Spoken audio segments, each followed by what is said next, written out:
High command warning ಬಳಿಕನೂ ಕೂಡ ಬದಲಾವಣೆಯ ಚರ್ಚೆ, ಮುಖ್ಯಮಂತ್ರಿ ಬದಲಾವಣೆಯ ಚರ್ಚೆ ನಿಲ್ತಾ ಇಲ್ಲ. ಬಹಿರಂಗವಾಗಿಯೇ ಸಚಿವ ಸತೀಶ್ ಜಾರಕಿಹೊಳಿ ಪರವಾಗಿ ಬ್ಯಾಟಿಂಗ್ ಮಾಡ್ತಾ ಇದ್ದಾರೆ ಯತೀಂದ್ರ ಸಿದ್ದರಾಮಯ್ಯ ಅವರು.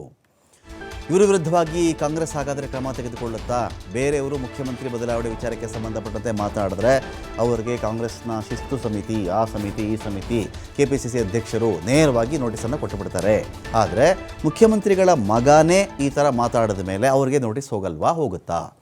ಶಿಸ್ತು ಸಮಿತಿ ಏನು ಮಾಡುತ್ತೆ ಈಗ ಅಂತ ಒಂದು ಪ್ರಶ್ನೆ ಇದೆ. ಇಲ್ಲಿ ಕ್ರಮ ಕೈಗೊಳ್ಳುವ ಬಗ್ಗೆ ಪರೋಕ್ಷವಾಗಿ ಸುಳಿವು ಕೊಡ್ತಾ ಇದ್ದಾರೆ ಕೆಪಿಸಿಸಿ ಅಧ್ಯಕ್ಷರು. ನಾನೀಗೇನು ಮಾತನಾಡಲ್ಲ, ಯಾರ ಹತ್ರ ಎಲ್ಲಿ ಏನು ಮಾತನಾಡಬೇಕು ಅದು ನಾನು ಮಾತಾಡ್ತೀನಿ ಅಂಥೇಳಿ DCM DK ಶಿವಕುಮಾರ್ ಹೇಳಿಕೆ ಕೊಟ್ಟಿದ್ದಾರೆ. ಮತ್ತೊಂದು ಕಡೆ ಯತೀಂದ್ರ ಹೇಳಿಕೆಯ ಬಗ್ಗೆ ವರಿಷ್ಠರಿಗೆ ಮಾಹಿತಿ ಹೋಗಿದೆ. ಸತೀಶ್ ಜಾರಕಿಹೊಳಿ CM ಎಂಬ ಹೇಳಿಕೆಯ ಬಗ್ಗೆ ಮಾಹಿತಿ ಹೋಗಿದೆ.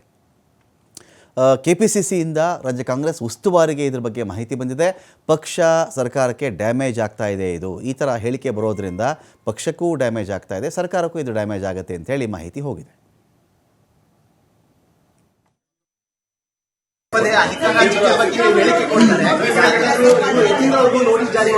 ಪಕ್ಷದ ವತಿಯಿಂದ